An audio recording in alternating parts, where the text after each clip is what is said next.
우리를 사랑하시는 주님께서, 우리를 사랑하시는 하나님께서 이 시간 함께 하실 줄로 믿습니다. 은혜와 평강을 주시고, 또 우리 한 주간 동안 기도했던 제목들이 있을 것 같아요. 하나님 저에게 좀 말씀해 주세요. 또 기왕이면 돌아오는 주일날 예배 시간에 또 목사님 말씀 가운데 하나님 응답해 주세요 라는 그런 마음으로 오신 성도님도 계실 거라 생각이 드는데, 그런 응답받는 시간 되기를 다시 한번 주님의 이름으로 축복합니다. 아멘.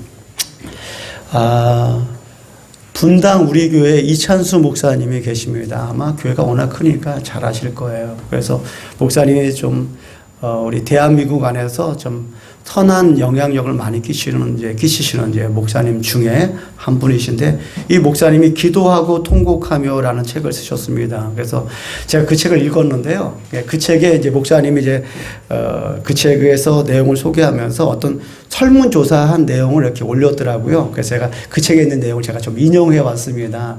어떤 내용이냐면, 어느 업체에서 대한민국 사람의 마음의 온도라는 것을 설문조사를 했어요. 그것을 그 책에 올려놨더라고요. 그래서 그 업체가 대한민국 세대별로 200명씩 총 1000명을 대상으로 이제 설문조사를 해가지고 대한민국 사람의 마음의 온도가 몇 도인가라고 설문조사했더니 몇 도 나왔을까요? 평균이 영하 14도가 나왔습니다. 대한민국 사람 마음의 온도가 영하 14도가 나왔어요. 거의 한겨울이죠. 그만큼 어렵다는 거예요. 가장 온도가 낮은 세대는 대학교 4학년 24.2도. 그러니까는 우리 대학교 생각하면은 그냥 고등학교 마치면 대학 가면 뭐 낭만 있을 거라 생각하고 좀 놀겠다 생각했던 뭐 그런 나이대인데, 지금 대학생들이 또 대학교 4학년들이 얼마나 지금 힘들다는 것이 그 설문조사로서 나오더라고요. 고등학생은 16.8도, 20대, 30대 직장인들은 13.8도, 그 다음에 50대 기성세대는 영하입니다. 영하 13.5도. 취업을 해도 영하, 취업을 안 돼도 영하. 지금 대한민국이 그만큼 어렵다는 거예요. 참 영화 같은 마음이 살고 있다는 것이 그 설문조사를 통해서 우리가 충분히 알 수 있어요. 근데 마음이 더 아픈 것이 있어요. 뭐냐면 그 설문에 응했던 사람들에게 물어봤어요. 그럼 앞으로 어떻게 될 것이냐 했더니 그 사람들이 79.1%, 거의 약 80%가 더 나아질 것 같다라고 응답을 했다는 거예요. 더 좋아져야 되는데 마음의 온도가 더 올라가야 되는데 약 80%가 더 낮아질 거라고 말했다는 거예요. 이 시간 좀 지나면 따뜻한 봄이 오겠지, 겨울이 지나면 꽃이 피겠지 라는 그런 소망과 희망을 가지고 살아가야 되는데, 많은 이들이 80%가 아니라는 거예요. 더 어려울 것 같다, 마음의 온도가 더 내려갈 것 같다라는 그런 설문조사 내용을 제가 봤어요. 그러니까 얼마나 마음이 아픈지 모르겠어요. 지금 대한민국 살아가는 이들이, 또 젊은 이들이 얼마나 힘든 가운데 있냐라는 것이 이 설문조사로 분명히 알 수 있을 것 같은데, 우리 성도님의 지금 마음은 어떤가요? 우리 성도님의 마음도 지금 혹시 영하권에 있지는 않나요? 오늘 이 시간 하나님의 말씀과 하나님의 은혜로 그 영화가 영상으로 올라가기를 주의 이름으로 축복합니다. 그러면서 저는 이런 생각을 해봤어요. 우리 대한민국의 마음의 온도가 평균이 14도인데 만약에 오늘 예수님의 마음은 몇 도일까? 예수님의 마음은 몇 도일까? 저는 영상은 아닐 것 같아요. 왜냐하면 지금 교회를 바라보고 성도님들을 바라보면은 마음이 아플 것 같아요. 예수님께서 이 땅에 오셔서 또한 고난을 당하시고 십자가를 지시고 십자가에 죽으셨는데 그 이유가 뭔가요? 우리를 구원하기 위해서 오셨고, 구원하기 위해서 고난을 당하셨고, 구원을 위해서 예수의 십자가에 달려 돌아가셨는데, 지금 사는 교회가, 그리스도인들이 신앙에 대해서, 믿음에 대해서, 구원에 대해서 관심이 별로 없는 것 같기 때문에, 지금 대한민국 사람이 영하가 14도라면 예수님도 거의 못지않아 좀 더 낮은 온도에 있지 않을까? 왜? 우리 때문에. 우리를 걱정하기 때문에. 우리 모두가 후회하는 삶을 살까봐 예수님이 걱정하고 고민하지 않을까라는 생각을 저는 가져봅니다. 저의 소망이 뭐라고요? 저의 소망은요, 한 가지예요. 천국에서 여기는 성경 다 만나는 거예요. 저의 소망이에요. 천국에서 여기는 성경을 다 만나는 게 저의 소망입니다. 저와 여러분의 삶이, 저와 여러분의 믿음이 후회 없는 삶이 되기를 주님의 이름으로 축원합니다. 그러면서 후회하지 않는 삶을 살기 위해서, 후회하지 않기 위해서는 어떻게 해야 될까? 오늘 본문 가운데 우리가 그 말씀을 얻어보려고 합니다. 오늘 본문의 말씀의 시작은 한 부자로부터 시작합니다. 이 부자는 얼마나 부자인지 그냥 맨날 호화로운 잔치를 해요. 그리고 옷을, 자색 옷을 입고요, 고운 뱃옷을 입어서 날마다 뭐 친구도 부르고요, 가족도 부르고요, 뭐 지인들을 불러서 호화로운 잔치를 하는 거예요. 근데 그 부잣집의 대문에는 어느 날부터인가 한 거지가 와서 구걸하기 시작했어요. 그래서 어느 날 이 부자가 그 집을 나서면서 그 거지를 보면서 이름을 물어봤어요. 너 이름이 무엇이냐? 나사로예요. 나사로라는 거지가 그 집 앞에서 어느 날부터 찾아와서 그 집에서 잔치를 하고 먹고 남은 음식을 가지고서 배부르는 거지가 있었어요. 때로는 이 부자가 이 거지에게, 나사로에게도 먹을 것을 주기도 했어요. 그렇게 시간이 지나서 어느 날 밤 부자가 자고 있는데 참 기운이 느껴지는 거예요. 그리고 누군가가 어두운 그림자가 와서 자기를 깨우는 거예요. 막 일어나라고 하는 거예요. 그러니까 이 어두운 그림자에 일어나 보니까 당황한 거죠. 갑자기 어떤 알지도 못하는 찬 기운이 느껴지고 어두운 그림자가 와서 자신을 깨우니까, 아니 우리 집 왜 들어왔냐고 야단을 치면서 하인을 부르는데 대답하는 자가 없는 거예요. 여봐라, 거기 누구 없느냐? 이 부자가 소리를 쳐도 아무도 대답이 없는 거예요. 아무리 용을 써도 이 차갑고 어두운 기운 안에 힘도 제대로 쓰지 못하고 따라갑니다.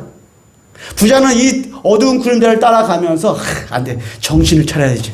야, 어저께 친구들하고 밤늦게 뭐 게임도 하고 또 술 한잔도 하다 보니까 내가 깊은 잠에 지금 깨지 못해서 지금 막 꿈속에 있는 거야 라고 생각하면 정신을 차려야지. 그러니까 두리번 보니까 저 멀리에 낯선 사람이 보이는 거예요. 누구예요? 아브라함이 보이는 거예요. 아브라함이 잘 알죠. 왜요? 이 사람의 뿌리고 이 사람이 조상이니까 아들 아브라함을 알아보는 거예요. 그런데 아브라함 품에 누가 있냐면 어제 아침까지 자기 집 앞에서 구걸했던 나사로가 그 아브라함 품에 있는 거예요.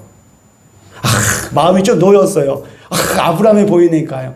마음이 놓이니까 갑자기 목이 말라지는 거예요. 그래서 아버지 아브라함이요, 지금 아브라함 품에 있는, 아버지 품에 있는 그 나사로를 좀 이쪽으로 보내셔서 나의 혀를 좀 서늘하게 해주시옵소서. 그러니까 아브라함이 뭐라고요? 아니다. 여기와 거기서는 큰 구렁텅이가 있어서 여기서 거기로 갈 수 없고 거기서도 여기로 올 수 없느니라 라는 말을 하는 거예요. 그래서 정신이 든 거예요. 뭐예요? 자신이 죽었다는 거예요. 자신이 지금 지옥에 있다는 것을 알았어요. 그때 그의 마음이 어떤 마음이 들었을까요? 후회가 밀려오지 않았을까요?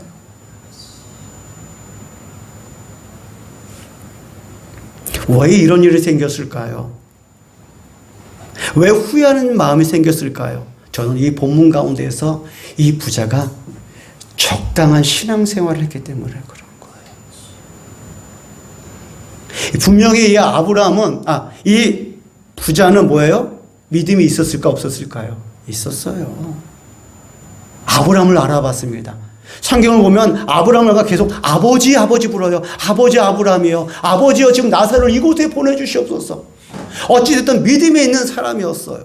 그리고 이 성경을 읽어보면 이 부자가 악한 사람이 드러나는 것이 없어요. 못된 사람 보이지 않아요. 제법 자기는 내가 나 괜찮은 사람이야, 나 정도면 괜찮아 라는 마음이 들었을 거예요. 제가 이런 생각 해봤습니다. 한번 생각해 볼까요? 만약에 저와 여러분 집 앞에 거지가 매일 찾아오는 거예요. 거지가 찾아오는데 옷도 지저분해, 머리도 떡이졌어, 얼굴도 새카매, 손톱에 때가 탁 져있어. 매일 찾아오는 거야. 여러분 어떡하실 거예요? 매일 여러분 집 앞에 거지가 찾아오는 거예요.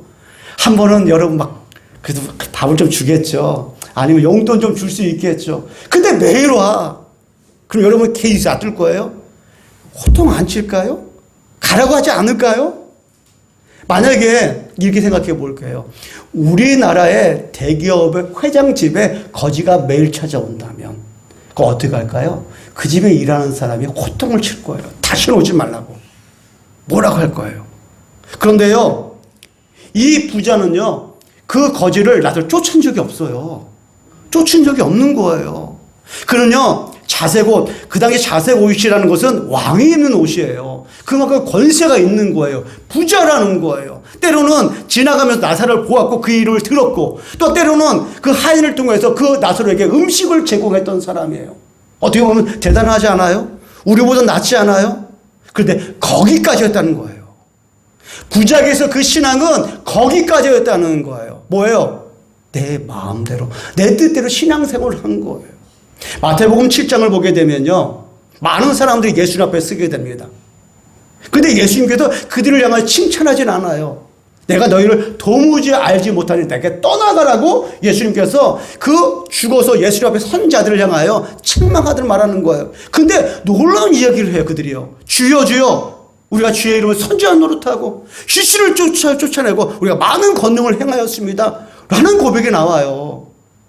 아니, 예수님 앞에 서서 그들이 고백하는 것이 주여 주여, 우리가 주의 이름을 선지한 노릇하고 귀신을 쫓아내고 많은 권능을 행하였습니다, 병든 자를 일으켰습니다 라는 칭찬받아야 될 거 아니에요. 근데 예수님께서 하시는 말씀이 내가 너희를 도무지 알지 못한 내가 떠나가라라고 마태복음 7장에 등장을 해요. 그러면서 예수님께서 하시는 말씀이 있습니다. 마태복음 7장 21절입니다. 읽어보겠습니다. 시작. 나더러 주여 주여 하는 자마다 다 천국에 들어갈 것이 아니요 다만 하늘에 계신 내 아버지의 뜻대로 행하는 자야 들어가리라. 아멘. 주여 주여 하는 자마다 다 천국에 들어가는 것이 아니라 다만 하늘에 계신 내 아버지의 뜻대로 행하는 자라야 들어가리라 말씀하고 있는 거예요. 그들은 주님을 알았어요. 주님의 이름으로요, 말씀도 전했죠. 선지한 노릇했습니다. 귀신도 쫓아낸 적도 있었어요. 많은 권능도 행하였어요. 그런데 뭐예요? 그 모든 일들을 뭐예요? 하나님의 뜻, 하나님의 말씀이 아니라 내 뜻이었어요. 하나님의 말씀을 가지고 내 뜻대로 행하였던 거예요. 부자는요, 그래도 저는 괜찮은 사람을 생각했어요. 남들은요, 거지가 오면요, 지저분하다고, 냄새 난다고, 또 그 거지가 있으니까 개들도 몰려들잖아요. 우리 집 앞에, 대문 앞에 날마다 거지가 와서 구걸하고, 지저분하고, 또 개들도 몰려들, 좋아할 사람이 어딨어요. 그런데 부자는 쫓은 적이 없어요. 뭐라는 적이 없어요. 그럼 나 정도면 괜찮은 사람 아니야? 나 정도면 괜찮은 신앙이야. 나가 좀 괜찮아. 그런데 거기까지였어요. 그런데 반대로요, 나사로는 달랐어요. 그 오늘 말씀을 보게 되면, 자, 말씀을 보게 되면 뭐예요? 개들이 그들에게 다가옵니다. 헌대를 핥았다고 얘기해요. 그 얘기는 뭐냐? 나사로가 평상시에 그 집에서 나온 음식을 먹고 그 음식 가운데 그 개들에게 나눠줬던 거예요. 나눠주니까 개들이 여기 나사로를 찾아가면은 먹을 것을 나눠줄 수 있겠구나 라는 마음으로, 그 나사로는 그 음식이지만, 자기 음식에 그 잔치집에 먹고 남은 음식이지만, 그 먹고 남은 음식은 뭐예요? 개들에게도 나눠줬다는 거예요. 저와 여러분은 오늘 신앙생활을 하면서 나 이 정도면 괜찮아, 나 이 정도면 잘하는 거야 라고 생각하고 있지 않나요? 목사님, 나한테 더 이상 얘기하지 마세요. 나 이 정도면 잘하는 거예요. 더 이상 얘기하지 마세요. 혹시 그런 마음은 없나요? 지금 이 부자에게서 가장 후회하는 것은 뭐냐? 적당한 신앙생활이었다는 거예요. 하나님의 말씀을 가지고 하나님의 뜻대로 해석한 것이 아니라 하나님의 말씀을 가지고 내 뜻에 맞춰서 내가 이 정도면 괜찮아 라는 신앙생활을 함으로 말미암아 그가 뭐예요? 후회하는 삶을 살았고 후회하는 결과를 가져왔다는 거예요. 제가 많이 걱정하는 분들이 있어요. 어떤 자냐? 나는 기독교인입니다. 나는 예수님을 믿습니다. 그러나 교회는 안 나갑니다. 어떻게 보면은 우리가 난 기독교인이에요. 내 예수님을 믿어요. 좋죠. 근데 예배는 안 드려요. 기도는 안 해요. 말씀 안 해요. 저는 어떤 배짱인지 모르겠어요. 그래도 본인도 그렇게 생각할 것 같아요. 그래도 난 천국에 갈 수 있어. 라는 어떤 자유함이 이제 대단한 것 같아요. 예배는 드리지 않고 신앙생활 하지 않고 기도하지 않고 말씀 보지 않은데도 나는 기독교인, 나는 믿는다고 고백하면 다 되는 걸까요? 그 배짱이 어디서 나올까? 그게 하나님께서 말씀하신 걸까? 라고 할 때 염려와 걱정이 따르고 있어요. 부자에 의해서 그의 삶을 후회하게 만드는 것은 자기는 난 괜찮은 사람이야 라는 적당한 신앙생활이 그의 삶을 그렇게 만들었다는 거예요. 부자에게 깨달았습니다. 아, 내가 잘못 살았구나. 내가 지금 지옥에 와 있구나. 그러면 누가 생각이 났어요? 집에 있는 5명의 형제가 생각이 났어요. 그래, 이 형제들이 여기 오면 안 되겠다. 그래서 아브라함이 말합니다. 아버지요. 우리 집에 지금 5 형제가 있으니까 그 나사로를 우리 집에 보내가지고 이곳에 오지 않게 해 주시옵소서. 그러니까 아브라함이 뭐 그렇게 말하는 거 아니다. 그 5 형제들에게는 모세의 말씀이 있고 선지자들이 있으니 그 얘기 들으면 될 것이다. 아, 아닙니다. 아브라함 아버지요. 살아있는 죽었다가 살아나는 나사로를 보내야만 그들이 믿을 것입니다. 라고 이야기하고 있는 거예요. 지금 부자와 함께 지금 이 땅에 아직 살아있는 5 형제들이 지금 뭐하고 있는 거예요? 말씀을 믿어요, 안 믿어요? 안 믿고 있다는 거예요. 근데 누구 있는 거예요? 모세의 말씀이 있고요. 그들이 선자가 지금 있는 거예요. 그럼에도 불구하고 그들이 뭘 안 믿고 있는 거예요? 죽음의 천국과 지옥에 있음을 온전히 믿지 않고 있다는 거예요. 다시 말해 저와 여러분들이 신앙생활하면서 그리스도 살아가면서 후회하지 않게 필요한 말씀이 뭘까요? 오늘 저와 여러분에게 주의 종을 통하여 주시는 말씀을 듣고 믿어야 된다는 거예요. 저와 여러분들에게 주시는 하나님의 말씀을 주의 종을 통하여 듣고 듣지 않는다면 설령 오늘 이 가운데에 우리가 잘 아는 꿈의 교회 우리 김학주 목사님 설교한다 할지라도 아니면 돌아가시는 옥하는 목사님이 설교한다 할지라도 아니 아까 말한 이찬수 목사님 아니면 김장하 목사님 와 설교한다고? 아니요. 믿지 않아요. 믿지 않는 거예요.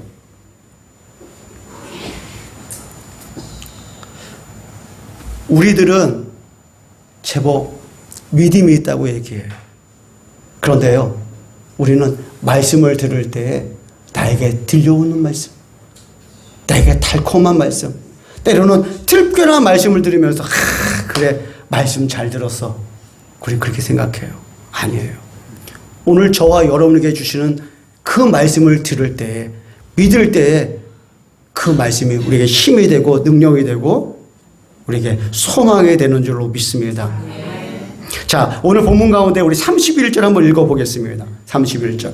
자, 시작. 이르되 모세와 선지자들에게 듣지 아니하면 비록 죽은 자 가운데서 살아나는 자가 있을지라도 권함을 받지 아니하리라 하였다 하시니라. 아멘. 아브라함이 그 부자에게 하시는 말씀이에요. 모세와 선지자들에게 듣지 아니하면 비록 죽은 자 가운데 살아나는 자가 있을지라도 권함을 받지 아니하리라 말씀하고 있습니다. 오늘 저와 여러분들에게 저를 통하여 주시는 말씀 만약에 여러분이 듣지 않는다면 설령 오늘 이 자리 가운데 예수님께서 여러분의 말씀을 전한다고 여러분 들으실 것 같아요? 믿을 것 같아요? 아니에요. 저희는 지금 누가복음을 보고 있습니다. 신약에는 4복음서가 등장하죠. 마태복음, 마가복음, 누가복음, 요한복음. 예수님의 행적을 다루는 말씀을 복음이라 표현하고 4복음서가 있습니다. 이 4복음서는 예수님이 태어나면서부터 돌아가실 때까지 기록이 되어 있는데 한결같이 마지막 장에는 뭐가 등장해요? 예수님이 죽어요. 뭐예요? 그들이 예수님을 믿었다는 거예요? 안 믿었다는 거예요? 안 믿었다는 거예요. 누가요? 유대인들이요. 하나님의 아들이라고 말하고 기사와 이적을 행하였음을 불구하고 그들이 안 믿었다는 거예요. 오늘 저와 여러분들에게 오늘 주어진 말씀 누구예요? 저를 통하여 주시는 하나님의 말씀을 들어야 된다는 거예요. 특별한 말씀이 아니에요. 내게 주시는 말씀을 붙잡아야 돼요. 근데 우리는 그냥 말씀을 들으면 뭐가 특별해야 되는 것 같아. 한 번도 듣지 못한 말씀을 들으면은 와, 신기해. 야, 어떻게 이런 말씀이 있지? 그러면 말씀이 뭔가 뿌듯한 것 같고 대단한 것 같아요. 아니요. 그런 말씀이 아니라 담임 목사님을 통해서 주시는 말씀을 들어야 돼요. 더러는 많은 이들이 그래요. 다른 목사님 설교를 막 들어요. 전 듣지만은 들어요. 은혜는 받아요. 그러나 여러분의 주시는 말씀은 최소한 노진절교 성도님만큼은 저를 통해 주시는 말씀이에요. 왜냐하면 잘 보세요. 각 교회에 정말 유명하고 설교자신 목사님 많아요. 근데 그 목사님들이 그 말씀을 어떻게 준비할까요? 노진절교 성도님을 위해 준비할까? 아니에요. 그 교회를 생각하며 그 교회 성도님을 생각해 묵상해 기도하는 거예요. 말씀을 준비하는 거예요. 노진제일교회 성도님들은 제가 이 말씀을 준비하면서 노진제일교회 우리 노진교회 성도님을 생각하면서 기도하는 거예요. 아무리 유명하신 목사님, 뭐 김정한 목사님, 뭐 이찬수 목사님, 뭐 김학중 목사님, 그분들이 여러분 이름을 알아요? 몰라요. 여러분 생활을 알아요? 몰라요. 여러분 아는 사람 누구예요? 박종동 목사예요. 주일 예배를 드리면서 다른 분의 설교를 들으면서 나에게 주신 말씀이야? 아니에요. 말씀을 들으면서 은혜 받는 건 좋아요. 그러나 내게 주시는 말씀은 내 교회, 내 담임 목사님을 통해 주신다는 거예요. 왜요? 담임 목사가 여러분을 위해서 교회에서 기도하고 말씀을 묵상하며 주시기 때문에 그러는 거예요. 저와 여러분들이 들을 말씀은 다른 말씀이 아닙니다. 오늘 나에게 주신 말씀을 들어야 돼요. 제가 일찍이 그랬었죠. 어느 목사님이 어느 교회에 이제 부임을 해갔는데 장례를 치를 때 장례식장에서 기도하면서 관에서 사람이 살아났다고요. 그것도 한 번에 2번이라 그랬습니다. 그러니 얼마나 좋아요. 저는 한 번만 있었으면 좋겠어요. 그럼 막 밀려올 텐데. 정말 그게 소문이 나니까 이 목사님이 부임해가지고 장례 예배 가서 그 집에서 예배를 드렸더니 뒤에 있는 관에서 관뚜껑 열려서 사람이 살았다니까 이 소문이 다 나겠죠. 동네에 다 났죠. 그것도 한 번에 2번 있었대요. 야, 한 번 더 교회다 2번 하니까 그 교회 난리 났겠죠. 미어지겠죠. 막 성도님들이 아픈 사람 다 찾아오겠죠. 그래서 살아날 것 같으니까 죽은 자 찾아왔을 거예요. 그러나 그 목사님이 했던 말씀이 뭐예요? 그 기사와 이적을 통해서 믿음이 자라는 것이 아니라 하나님의 말씀을 통해서 믿음이 자랐다는 거예요. 목사님을 통해 주신 말씀을 그들이 붙잡고 의지하고 그래서 순종했을 때 그 성도의 믿음이 자랐지. 순간은 그 기사와 이적을 통하여 성도님이 찾아오긴 하였지만 정작 그들의 믿음을 자라게 한 것은 그분을 통해 선포되는 하나님의 말씀이 그들을 성장시키고 그들을 자라게 하고 하나님의 뜻으로 이루었다는 말씀이 그분이 하시더라고요. 그러기 위해서 저와 여기 계신 분들이 해줘야 될 것이 있습니다. 뭘까요? 기도요. 누굴 위해서요? 저를 위해 기도해 주는 거예요. 대표 기도할 때 목사님을 해주면 목사님 해주 이게 아니에요. 당연히 목사님한테 해주는 것이 아니라 이 목사님을 기도해 주는 그 기도가 여러분의 믿음과 연결되어 있기 때문에 그래요. 저는 여러분과 연결되어 있는 거예요. 그러니까 대표 기도를 그냥 단순히 이게 목사님이니까 막 높여주기 위해서 이런 기도가 하는 게 아니에요. 그 기도가 여러분의 영적인 상태라든지 믿음과 연결되어 있기 때문에 하나님 관계가 목사님 잘 서 있어야 여러분에게 말씀이 증거되고 선포될 때 여러분의 필요한 말씀, 은혜의 말씀이 선포되는 건데 만약에 제가 뭔가 영적으로 눌려져 있고 지쳐 있고 힘들어 한다 그러면 여러분이 좋은 꼴이 나갈 수 있을까요? 영적인 말씀이 나갈 수 있을까? 안 나가는 거예요. 안 나가는 거예요. 제가 힘든데 무슨 말씀이 나가겠어요? 제가 묵상하지 않고 있는데 어떻게 귀한 말씀이 나갈 수 있어요? 근데 여러분의 그 기도가 나에게 힘이 돼서 내가 영적으로 깨어있고 말씀을 볼 때 말씀에 깨달음을 주셔서 이런 말씀이 보이는구나. 오늘 말씀 가운데도 그런 말씀이 보이는 거죠. 이 부자가 뭐예요? 저게 보이는 말씀이 그거예요. 적당한 신앙생활이 보이는 거예요. 그래서 남들보다는 좀 낫다는 생각이 든 거예요. 다른 사람들은 내쫓았을 거예요. 저 같아도 거지가 매일 찾아온다 그러면 이제 다음에 오면 안 될까요? 내가 좀 먹을 거 좀 주고 아니면 용돈을 좀 줘가지고 좀 다음에 안 왔으면 좋겠어. 이럴 것만 같아. 내가 좀 능력이 있으면 내가 아니라 하나님이 그랬을 거야. 근데 이 부자는 그러지 않았어요. 안 했어요. 또 한 가지 뭐예요? 그 형제들이 그 있는 모세의 말씀과 선지의 이야기를 듣지 아니하면 아무리 죽었다 사는 나중의 말씀들을 듣지 않는다는 말씀처럼 저와 오늘 선포되는 그 이 말씀을 듣지 않고 믿지 아니하면 어떤 누구가 올지라도 죄송하지만 예수님이 오실지라도 듣지 않는다는 거예요. 믿지 않는다는 거예요. 그러므로 사랑하는 성도 여러분, 저와 여러분이 후회하지 않는 삶을 살았으면 좋겠습니다. 적당한 신앙생활 다 버리십시오. 믿음을 가지고 말씀을 가지고 열심히 달려가십시오. 그리고 또 저를 위해 기도해 주십시오. 저를 통하여 영적인 그 꼴이 잘 전달되어서 여러분에게 들리는 말씀, 특별한 말씀이 아니라 나에게 주어진 말씀을 붙잡고 날마다 승리해 나갈 때에 정말 저와 여러분이 후회하지 않을 것입니다. 주님을 만나는 날, 주님 만나는 그곳에서 저와 여러분들이 함께 주님을 찬양하고 영광 돌리기를 주님의 이름으로 축원합니다. 기도하겠습니다.